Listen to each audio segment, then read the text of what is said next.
GeM TV நேயர்களுக்கு அன்பு வணக்கங்களை கூறிக்கொண்டு எல்லோரும் எல்லா வளமும் பெற்று வாழ்வாங்கு வாழ வேண்டும் என்ற பிரார்த்தனைகளோடு விநாயகப் பெருமானை வணங்கி இன்றைய 12 ராசிகளுக்கான பலன்கள் இன்று 31/5/2025 மே மாதம் நிறைவு பெறுகின்ற நாள். இன்று வைகாசி மாதம் 17ஆம் நாள், விஸ்வாவசு வருடம், சனிக்கிழமை, அற்புதமான நல்ல நாள். இன்றைய சூரிய உதயம் காலை 5:41 சூரிய அஸ்தமனம் மாலை 6:32 இன்றைய ஆதிக்க கிரகம் சனி பகவான். இன்று நாம் வழிபட வேண்டிய தெய்வம் ஆஞ்சநேய மூர்த்தியை வழிபட வேண்டும், பெருமாள் வழிபாடு செய்ய வேண்டும். இன்றைய நல்ல நேரம் காலை 7:30 முதல் 8:30 வரை, மாலை 4:30 முதல் மாலை 5:30 வரை, ராகு காலம் 9 முதல் காலை 10:30 வரை, யமகண்டம் மதியம் 1:30 முதல் 3 வரை, குளிகை நேரம் காலை 6 முதல் காலை 7:30 வரை. இன்றைய சுபகோரை சுக்கிரகோரை நேரம் மாலை 5 முதல் 6 வரை. இன்றைய நட்சத்திரம் இன்று அதிகாலை 2:08 வரை புனர்பூசம் நட்சத்திரத்துக்கு. இன்றைய நட்சத்திரம் இன்று அதிகாலை 2:08 வரை புனர்பூசம், அதன் பின்பு பூச நட்சத்திரம். இன்றைய திதி இன்று அதிகாலை 2:14 வரை வளர்பிறை சதுர்த்தி, அதன் பின்பு பஞ்சமி. இன்றைய சந்திராட்டமம் இன்று அதிகாலை 2:08 வரை கேட்டை நட்சத்திரத்துக்கு சந்திராட்டமம், அதன் பின்பு மூலம் நட்சத்திரத்துக்கு சந்திராட்டமம். அடுத்து நாம் காண இருப்பது மேஷம் முதல் மீனம் வரை உள்ள 12 ராசிகளுக்கான பலன்களை. மேஷ ராசி அன்பர்களே, இன்று சந்திரன் உங்கள் ராசிக்கு 4ஆம் இடத்திலே இருக்கின்றார். உங்களுடைய ராசி அதிபதி செவ்வாய் ராசிக்கு 4ஆம் இடத்திலே. ஆகவே இன்றைய நாளிலே சொந்த வீடு வாங்குவதற்கான முயற்சிகளிலே இறங்குவீர்கள், வெற்றி பெறுவீர்கள்.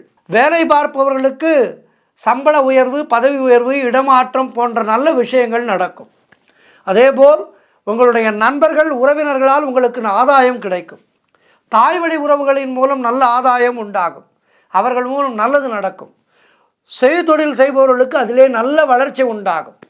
திருமண பேச்சுவார்த்தைகளை இன்றைய நாளிலே துவங்கினால் அது சுபமாக முடியும். உங்களுடைய காரியங்கள் அனைத்தும் நல்லபடியாக நடக்கின்ற நாள். பண வரவு அதிகரிக்கும். குழந்தை பாக்கியத்திற்காக காத்திருக்கின்ற தம்பதிகளுக்கு சந்தான பிராப்தி உண்டாகும். குலதெய்வ வழிபாடு வெற்றியை தரும். முன்னோர்களுடைய ஆசீர்வாதம் பரிபூர்ணமாக கிடைக்கின்ற நாள். புதிய முயற்சிகள் எல்லாம் வெற்றி பெறக்கூடிய அற்புதமான நாள். இன்றைய நாளிலே ஆஞ்சநேயரை வணங்குங்கள், பெருமாள் வழிபாடு செய்யுங்கள். வாழ்த்துக்கள். ரிஷபராசி அன்பர்களே, இன்று சந்திரன் உங்கள் ராசிக்கு 3ஆம் இடத்திலே இருக்கின்றார். உங்களுடைய ராசி அதிபதி சுக்கிரன் ராசிக்கு 12ஆம் இடத்திலே இருக்கின்றார். ஆகவே இன்றைய நாளிலே நீங்கள் எடுக்கின்ற முயற்சிகளிலெல்லாம் பெரும் வெற்றி கிடைக்கும். இளைய சகோதரர்கள் மூலம் நல்ல ஆதாயம் உண்டாகும்.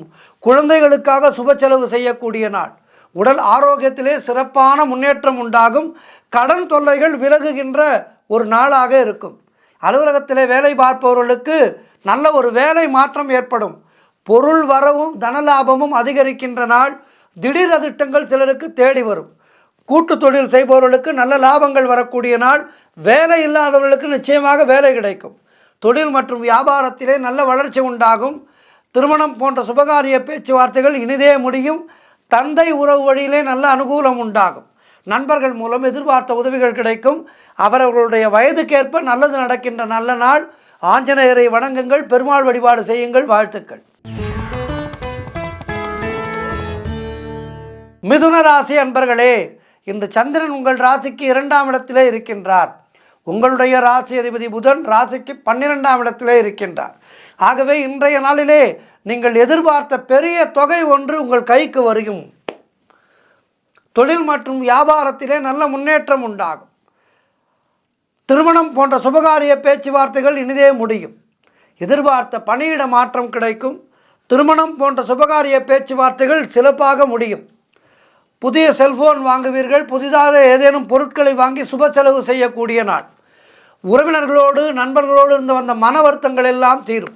பிள்ளைகளால் பெருமை ஏற்படும். கடன் பிரச்சனைகள் முடிவுக்கு வரும். பொருளாதாரம் திருப்திகரமாக இருக்கும். மனம் சந்தோஷமாக இருக்கும். பழைய பாக்கிகள் வசூலாகின்ற அற்புதமான நாள். காரிய வெற்றிகள் உண்டாகும். கூட்டு தொழிலிலே நல்ல லாபங்கள் வரக்கூடிய நாள். மொத்தத்தில் சிறப்பான நாள் இது. ஆஞ்சநேயரை வணங்குங்கள். வாழ்த்துக்கள். கடகராசி அன்பர்களே, இன்று சந்திரன் உங்கள் ராசியிலேயே இருக்கின்றார். ஆகவே இன்று மனம் சந்தோஷமாக இருக்கும். அலுவலகத்திலே வேலை பார்ப்பவர்களுக்கு பதவி உயர்வு, சம்பள உயர்வு போன்றவை கிடைக்கும். உடல் ஆரோக்கியம் திருப்திகரமாக இருக்கும். உங்களுடைய முயற்சிகள் எல்லாம் பெரும் வெற்றி பெறுகின்ற நல்ல நாள். பணவரவு அதிகரிக்கும். பொருளாதாரம் திருப்திகரமாக இருக்கும். நண்பர்கள் மூலம் நல்ல அனுகூலம் உண்டாகும். நினைத்ததெல்லாம் நல்லபடியாக நடக்கின்ற நல்ல நாள். வேலை இல்லாதவர்களுக்கு நல்ல வேலை கிடைக்கும். நீண்ட நாட்களாக குழந்தை பாக்கியத்திற்காக காத்திருக்கின்ற தம்பதிகளுக்கு சந்தான பிராப்தி உண்டாகும். தொழில் மற்றும் வியாபாரத்திலே நல்ல முன்னேற்றம் ஏற்படும். சிறப்பான நாள் இது. மேலும் நற்பலன்களை பெறுவதற்கு என்ன செய்ய வேண்டும்? ஆஞ்சநேயரை வழிபட வேண்டும். வாழ்த்துக்கள். சிம்ம ராசி அன்பர்களே, இன்று சந்திரன் உங்கள் ராசிக்கு 12ஆம் இடத்திலே இருக்கின்றார். உங்களுடைய ராசி அதிபதி சூரியன் ராசிக்கு 10ஆம் இடத்திலே இருக்கின்றார். ஆகவே இன்றைய நாளிலே குலதெய்வ வழிபாடு வெற்றியை தரும். வீண் வாக்குவாதங்களை எல்லாம் தவிர்க்க வேண்டிய நாள். மேலதிகாரிகளால் சிலருக்கு நெருக்கடிகள் உண்டாகும். வீண் விரயங்கள் உண்டாகின்ற நாள். கவனமாக இருக்க வேண்டும். வேலை மாற்றம் ஒரு சிலருக்கு உண்டாகும். தேவையில்லாமல் மற்றவர்களுடைய விஷயங்களிலே தலையிடக்கூடாது. தொழில் சம்பந்தமான புதிய கடன் எதுவும் வாங்காதீர்கள். நீங்களும் கடன் கொடுக்காதீர்கள். பொருளாதாரம் நெருக்கடியாக இருக்கின்றது. அலுவலகத்திலே வேலை பளு அதிகமாக இருக்கும். உடல் ஆரோக்கியத்திலே எச்சரிக்கையாக இருக்க வேண்டிய நாள். தொழிலிலே புதிய முதலீடுகளை, புதிய முயற்சிகளை தவிர்க்க வேண்டிய நாள். மொத்தத்தில் இன்றைய நாள் கவனமாக இருக்க வேண்டும். ஹனுமன் சாலிசா படியுங்கள், கேளுங்கள். ஆஞ்சநேயரை மனதிலே நினைத்து கொண்டே இருங்கள். கோவிலுக்கு சென்று நெய் தீபம் ஏற்றுங்கள். வாழ்த்துக்கள். கன்னிராசி அன்பர்களே, இன்று சந்திரன் உங்கள் ராசிக்கு 11ஆம் இடத்திலே இருக்கின்றார். உங்களுடைய ராசி அதிபதி புதன் ராசிக்கு 9ஆம் இடத்திலே இருக்கின்றார். ஆகவே இன்று சிறப்பான நாள். மூத்த சகோதரர்கள் மூலம் நல்ல ஆதாயம் உண்டாகும். எதிர்பார்த்த பணம் எல்லாம் கைக்கு வரும். ஏதேனும் பேங்க் லோனுக்கு முயற்சி செய்கின்றீர்கள் என்றால் இன்றைய நாளிலே நல்ல தகவல் வரும். உடல் ஆரோக்கியத்திலே சிறப்பான முன்னேற்றம் ஏற்படும். செய்தொழில் செய்பவர்களுக்கு அதிலே நல்ல லாபம் வரக்கூடிய நாள். வீடு, வண்டி, வாகன மாற்றம் ஏற்படும். குழந்தைகளால் பெருமை ஏற்படும். காரிய தடைகள் எல்லாம் விலகும். குடும்ப ஒற்றுமை சந்தோஷத்தை தரும். நண்பர்கள் மூலம் அனுகூலம் உண்டாகும். கடன் பிரச்சனைகள் தீரும். பொருளாதாரத்திலே பெரும் வளர்ச்சி உண்டாகும். வேலை இல்லாதவர்களுக்கு நல்ல வேலை கிடைக்கும். சிறப்பான நாள். ஆஞ்சநேயரை வணங்குங்கள். வாழ்த்துக்கள். துலாம் ராசி அன்பர்களே, இன்று சந்திரன் உங்கள் ராசிக்கு 10ஆம் இடத்திலே இருக்கின்றார். உங்களுடைய ராசி அதிபதி சுக்கிரன் ராசிக்கு 7ஆம் இடத்திலே இருக்கின்றார். ஆகவே இன்றைய நாளிலே உங்களுடைய திறமைகள் வெளிப்படும். பெயரும் புகழும் கிடைக்கக்கூடிய நல்ல நாள். குழந்தை பாக்கியத்திற்காக காத்திருக்கின்ற தம்பதிகளுக்கு சந்தான பிராப்தி உண்டாகும்.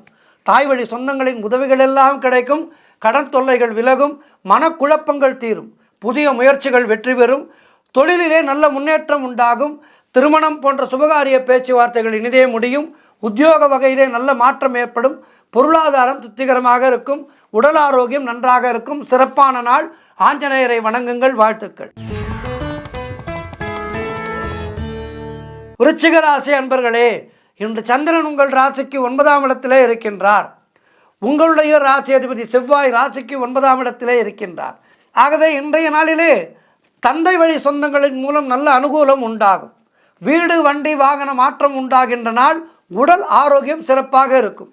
அலுவலகத்திலே புதிய வாய்ப்புகள் வெற்றியை தரும். நீங்கள் நினைத்தது அனைத்தும் நல்லபடியாக நடக்கக்கூடிய அற்புதமான நாள். எதிர்பார்த்த விஷயங்கள் எல்லாம் நல்லபடியாக நடக்கும். சுபகாரியங்களுக்கான பேச்சுவார்த்தைகள் கைகூடி வரும். கடன் பிரச்சனைகள் முற்றிலுமாக தீர்வதற்கு ஒரு நல்ல வழி பிறக்கும். அதேபோல் குழந்தை பாக்கியத்திற்காக காத்திருக்கின்ற தம்பதிகளுக்கு சந்தான பிராப்தி உண்டாகும். தொழில் தொடங்கும் முயற்சிகள் இன்றைய நாளிலே தொடங்கினால் அது பெரும் வெற்றியை பெறும். உத்தியோக வகையிலே நல்ல மாற்றமும் பதவி உயர்வும் கிடைக்கும்.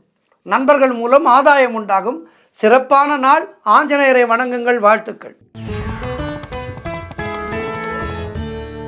தனுராசி அன்பர்களே, இன்று சந்திரன் உங்கள் ராசிக்கு 8ஆம் இடத்திலே இருக்கின்றார்.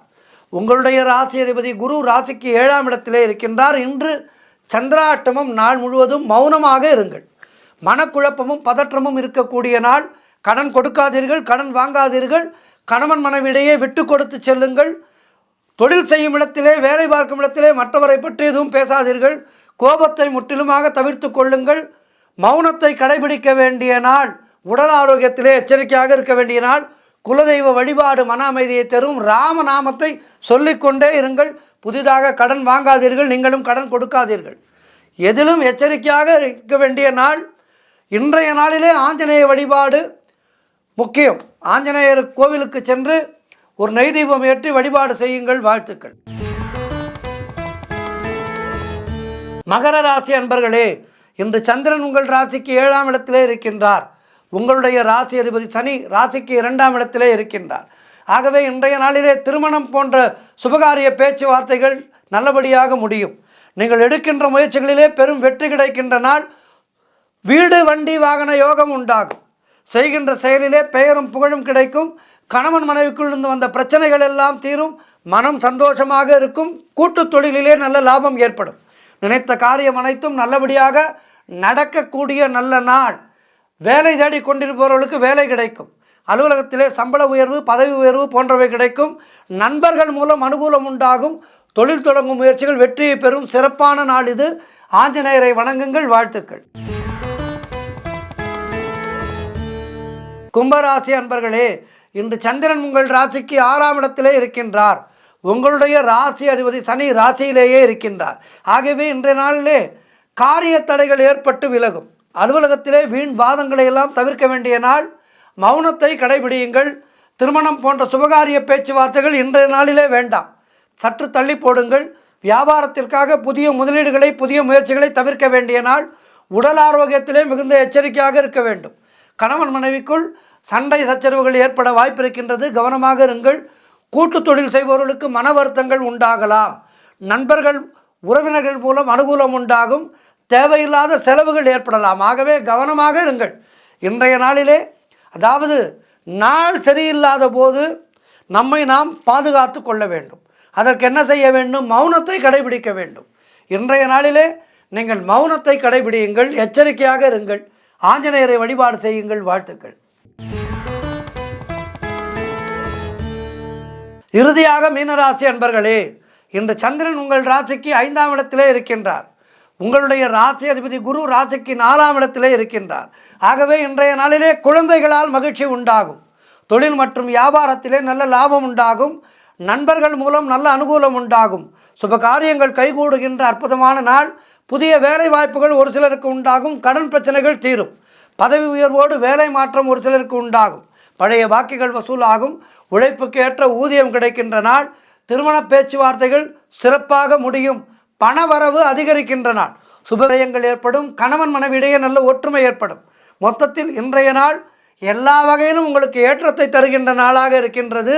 ஆஞ்சநேயரை வணங்குங்கள். மேலும் நற்பலன்களை பெறுங்கள். வாழ்த்துக்கள். 12 ராசியினருக்கும் இன்றைய நாள் சிறப்பாக இருக்க பிரார்த்தித்துக் கொள்கின்றேன்.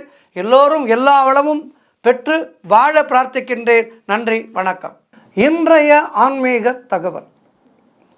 நம்முடைய சனாதன தர்மத்திலே சித்தர்கள் மிகப்பெரிய ஒரு இடத்தை பெறுகின்றார்கள். சித்தர்கள் காட்டிய வழி என்பது நமக்கு ஆன்மீக ரீதியாக மட்டுமல்லாமல் நம்முடைய வாழ்க்கையை நாம் எப்படி அமைத்து கொள்ள வேண்டும், நம்முடைய உடல்நலத்தை எப்படி பாதுகாத்து கொள்ள வேண்டும் என்பதை பற்றியெல்லாம் சித்தர்கள் ஆழமாக நமக்கு அறிவுறுத்தி இருக்கின்றார்கள்.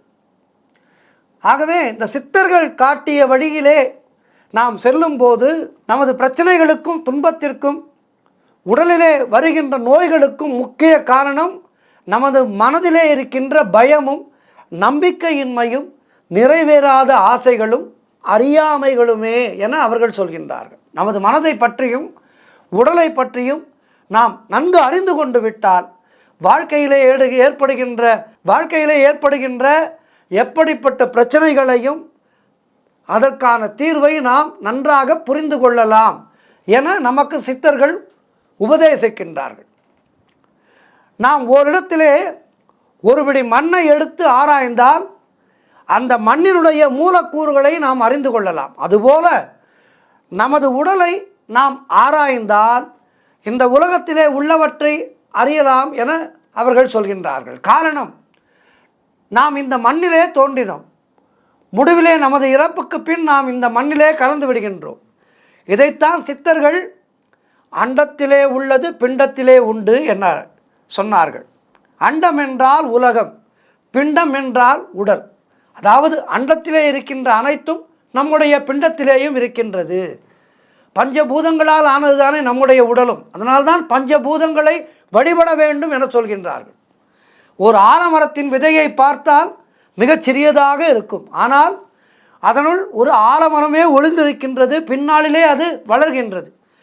நுண்ணிய ஆலின் விதை வளர்ந்து மிகப்பெரிய ஆலமரமாக ஆகின்றது. அதுபோல மிகப்பெரிய இறை சக்தி நம்முடைய உள்ளே நிறைந்திருக்கின்றது. அதை நாம் உணர்ந்து விட்டால் இறைவனுடைய அம்சமானது நமக்குள்ளே வந்து இறைவன் நாம் தான், தத்துவமசி, உனக்குள்ளே இறைவன் இருக்கின்றான் என்கின்ற விஷயங்கள் நமக்கு புரிந்துவிடும். உள்ளம் பெருங்கோவில் ஊனுடம்பாலயம் வள்ளல் பிரானிற்கு வாய் கோபுரவாசல் தெள்ளத் தெளிந்தார்க்கு ஜீவன் சிவலிங்கம் கள்ளப்புலனைந்தும் காளாமணி விளக்கே என திருமந்திரம் சொல்கின்றது.